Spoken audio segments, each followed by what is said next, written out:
ನಮಸ್ಕಾರ ಸ್ನೇಹಿತರೆ, ಈ ವಿಡಿಯೋದಲ್ಲಿ ನಾವು ಮುಖ್ಯಮಂತ್ರಿ ಹುದ್ದೆಗೆ ಏರುವ ಸಮಯದಲ್ಲಿ ನಮ್ಮ ಮುಖ್ಯಮಂತ್ರಿಗಳ ವಯಸ್ಸು ಎಷ್ಟು, ಹಾಗೂ ಯಾರು ಅತಿ ಹಿರಿಯ ಮುಖ್ಯಮಂತ್ರಿ ಹಾಗೂ ಯಾರು ಅತಿ ಕಿರಿಯ ಮುಖ್ಯಮಂತ್ರಿ ಅಂತ ನೋಡ್ತಾ ಹೋಗೋಣ. ಕರ್ನಾಟಕದ ಮೊದಲ ಮುಖ್ಯಮಂತ್ರಿ ಕೆ.ಸಿ. ರೆಡ್ಡಿರವರು ಮುಖ್ಯಮಂತ್ರಿ ಆದಾಗ ಆಗ ಅವರ ವಯಸ್ಸು 45 ವರ್ಷ 184 ದಿನ ಆಗಿತ್ತು. ಎರಡನೇ ಮುಖ್ಯಮಂತ್ರಿ ಕೆಂಗಲ್ ಹನುಮಂತಯ್ಯ ಮುಖ್ಯಮಂತ್ರಿ ಆದಾಗ ಆಗ ಅವರ ವಯಸ್ಸು 44 ವರ್ಷ 44 ದಿನ ಆಗಿತ್ತು. ಕಡಿದಾಳ್ ಮಂಜಪ್ಪ ಮುಖ್ಯಮಂತ್ರಿ ಆದಾಗ ಆಗ ಅವರ ವಯಸ್ಸು 48 ವರ್ಷ 40 ದಿನ ಆಗಿತ್ತು. ಎಸ್ ನಿಜಲಿಂಗಪ್ಪ ಮುಖ್ಯಮಂತ್ರಿ ಆದಾಗ ಆಗ ಅವರ ವಯಸ್ಸು 53 ವರ್ಷ 327 ದಿನ ಆಗಿತ್ತು. ಬಿ.ಡಿ. ಜತ್ತಿ ಮುಖ್ಯಮಂತ್ರಿ ಆದಾಗ ಆಗ ಅವರ ವಯಸ್ಸು 45 ವರ್ಷ 250 ದಿನ ಆಗಿತ್ತು. ಎಸ್.ಆರ್. ಕಂಠಿ ಮುಖ್ಯಮಂತ್ರಿ ಆದಾಗ ಆಗ ಅವರ ವಯಸ್ಸು 53 ವರ್ಷ 84 ದಿನ ಆಗಿತ್ತು. ವೀರೇಂದ್ರ ಪಾಟೀಲ್ ಮೊದಲ ಬಾರಿ ಮುಖ್ಯಮಂತ್ರಿ ಆದಾಗ ಆಗ ಅವರ ವಯಸ್ಸು 44 ವರ್ಷ 91 ದಿನ ಆಗಿತ್ತು. ದೇವರಾಜ ಅರಸು ಮೊದಲ ಬಾರಿ ಮುಖ್ಯಮಂತ್ರಿ ಆದಾಗ ಆಗ ಅವರ ವಯಸ್ಸು 56 ವರ್ಷ 214 ದಿನ ಆಗಿತ್ತು. ಆರ್ ಗುಂಡೂರಾವ್ ಮುಖ್ಯಮಂತ್ರಿ ಆದಾಗ ಆಗ ಅವರ ವಯಸ್ಸು 42 ವರ್ಷ 279 ದಿನ ಆಗಿತ್ತು. ರಾಮಕೃಷ್ಣ ಹೆಗಡೆ ಮೊದಲ ಬಾರಿ ಮುಖ್ಯಮಂತ್ರಿ ಆದಾಗ ಆಗ ಅವರ ವಯಸ್ಸು 56 ವರ್ಷ 135 ದಿನ ಆಗಿತ್ತು. ಎಸ್.ಆರ್. ಬೊಮ್ಮಾಯಿ ಮುಖ್ಯಮಂತ್ರಿ ಆದಾಗ ಆಗ ಅವರ ವಯಸ್ಸು 64 ವರ್ಷ 66 ದಿನ ಆಗಿತ್ತು.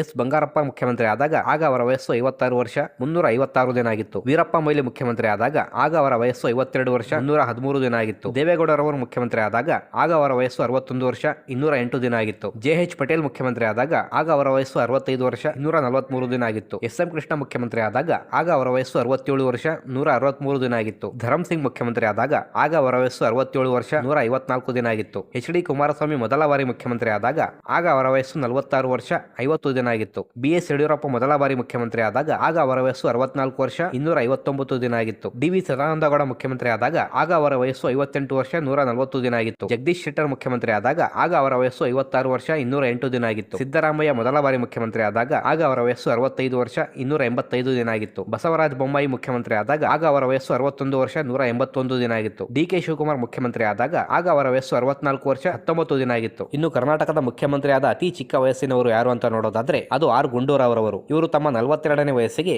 ಕರ್ನಾಟಕದ ಮುಖ್ಯಮಂತ್ರಿಯಾಗಿದ್ದರು. ಬಿಟ್ಟರೆ ಕೆಂಗಲ್ ಹನುಮಂತಯ್ಯರವರು 44ನೇ ವಯಸ್ಸಲ್ಲಿ ಕರ್ನಾಟಕದ ಮುಖ್ಯಮಂತ್ರಿಯಾಗಿದ್ದರು. ಇನ್ನು ಕರ್ನಾಟಕದ ಮುಖ್ಯಮಂತ್ರಿ ಆಗಿದ್ದ ಅತಿ ಹಿರಿಯ ವ್ಯಕ್ತಿ ಯಾರು ಅಂತ ನೋಡೋದಾದ್ರೆ ಅದು ಸಿದ್ದರಾಮಯ್ಯರವರು. ಇವರು ಮುಖ್ಯಮಂತ್ರಿ ಹುದ್ದೆಯಿಂದ ಇಳಿಯುವ ಹೊತ್ತಿಗೆ ಇವರಿಗೆ 78 ವರ್ಷ 304 ದಿನ ಆಗಿತ್ತು. ಬಿಟ್ಟರೆ ಯಡಿಯೂರಪ್ಪರವರು ಮುಖ್ಯಮಂತ್ರಿ ಹುದ್ದೆಯಿಂದ ಇಳಿಯುವ ಹೊತ್ತಿಗೆ ಅವರಿಗೆ 78 ವರ್ಷ 151 ದಿನ ವಯಸ್ಸಾಗಿತ್ತು. ಇನ್ನು ವಯಸ್ಸಿನ ಆಧಾರದಲ್ಲಿ ಯಾರು ಅತಿ ಹಿರಿಯ ಹಾಗೂ ಯಾರು ಅತಿ ಕಿರಿಯ ಮುಖ್ಯಮಂತ್ರಿ ಅಂತ ನೋಡೋದಾದ್ರೆ 1902ರಲ್ಲಿ ಹುಟ್ಟಿದ ಕೆ.ಸಿ. ರೆಡ್ಡಿರವರು ಅತಿ ಹಿರಿಯ ಮುಖ್ಯಮಂತ್ರಿಯಾಗಿದ್ದಾರೆ. ಇವರು ಈಗ ಇದ್ದಿದ್ದರೆ ಇವರಿಗೆ 124 ವರ್ಷ ವಯಸ್ಸಾಗ್ತಾ ಇತ್ತು. ಎಸ್ ನಿಜಲಿಂಗಪ್ಪ ಇದ್ದಿದ್ದರೆ ಅವರಿಗೆ 124 ವರ್ಷ ವಯಸ್ಸಾಗ್ತಾ ಇತ್ತು. ಕೆಂಗಲ್ ಹನುಮಂತಯ್ಯ ಇದ್ದಿದ್ದರೆ ಅವರಿಗೆ 118 ವರ್ಷ ವಯಸ್ಸಾಗ್ತಾ ಇತ್ತು. ಕಡಿದಾಳ್ ಮಂಜಪ್ಪ ಇದ್ದಿದ್ದರೆ ಅವರಿಗೆ 118 ವರ್ಷ ವಯಸ್ಸಾಗ್ತಾ ಇತ್ತು. ಎಸ್.ಆರ್. ಕಂಠಿ ಇದ್ದಿದ್ದರೆ ಅವರಿಗೆ 117 ವರ್ಷ ವಯಸ್ಸಾಗ್ತಾ ಇತ್ತು. ಬಿ.ಡಿ. ಜತ್ತಿ ಇದ್ದಿದ್ದರೆ ಅವರಿಗೆ 114 ವರ್ಷ ವಯಸ್ಸಾಗ್ತಾ ಇತ್ತು. ಡಿ. ದೇವರಾಜ ಅರಸು ಇದ್ದಿದ್ದರೆ ಅವರಿಗೆ 111 ವರ್ಷ ವಯಸ್ಸಾಗ್ತಾ ಇತ್ತು. ವೀರೇಂದ್ರ ಪಾಟೀಲ್ ಇದ್ದಿದ್ದರೆ ಅವರಿಗೆ 102 ವರ್ಷ ವಯಸ್ಸಾಗ್ತಾ ಇತ್ತು. ಎಸ್.ಆರ್. ಬೊಮ್ಮಾಯಿ ಇದ್ದಿದ್ದರೆ ಅವರಿಗೆ 102 ವರ್ಷ ವಯಸ್ಸಾಗ್ತಾ ಇತ್ತು. ರಾಮಕೃಷ್ಣ ಹೆಗಡೆ ಇದ್ದಿದ್ದರೆ ಅವರಿಗೆ 100 ವರ್ಷ ವಯಸ್ಸಾಗ್ತಾ ಇತ್ತು. ಜೆ.ಎಚ್. ಪಟೇಲ್ ಇದ್ದಿದ್ದರೆ ಅವರಿಗೆ 96 ವರ್ಷ ವಯಸ್ಸಾಗ್ತಾ ಇತ್ತು. ಎಸ್.ಎಂ. ಕೃಷ್ಣ ಇದ್ದಿದ್ದರೆ ಅವರಿಗೆ 94 ವರ್ಷ ವಯಸ್ಸಾಗ್ತಾ ಇತ್ತು. ಎಚ್.ಡಿ. ದೇವೇಗೌಡ ಅವರಿಗೆ